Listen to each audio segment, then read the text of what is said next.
She thought she was teaching her neighbor a lesson. Armed with a paintbrush and arrogance, this HOA Karen painted over his solar panels, laughing as she walked away. But what she didn't know was that those very panels powered the entire neighborhood security system. And when the lights went out, her secret would be exposed in front of everyone. The Willow Creek subdivision was picture perfect. Rows of manicured lawns, neatly trimmed hedges, white picket fences. It was the kind of place realtors bragged about.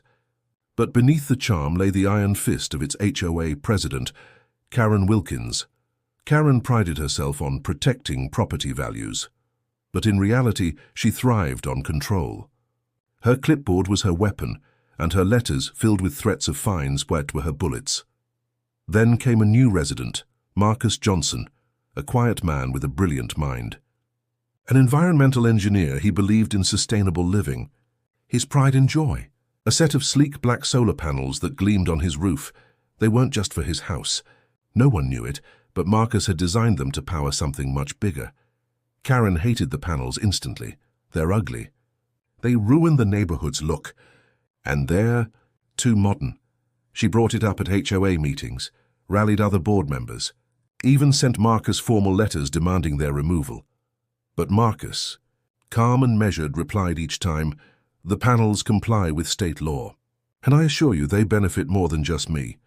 That last line bothered Karen. What did he mean? One summer afternoon, while Marcus was at work, Karen saw her chance.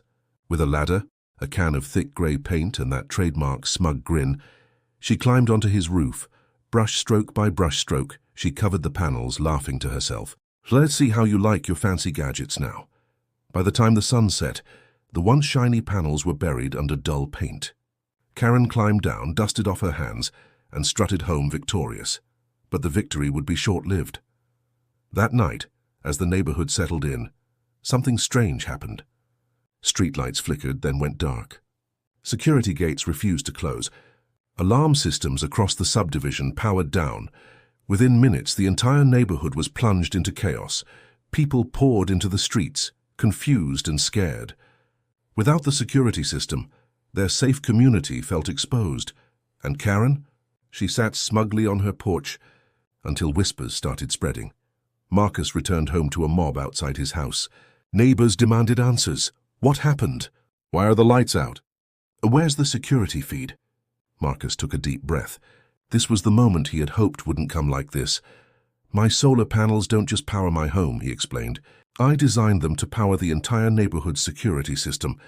Your lights, your alarms, your safety. It all runs through them." Gasps rippled through the crowd. Then Marcus pointed at his roof. But someone painted over them. Every head turned slowly toward Karen. Karen tried to play innocent.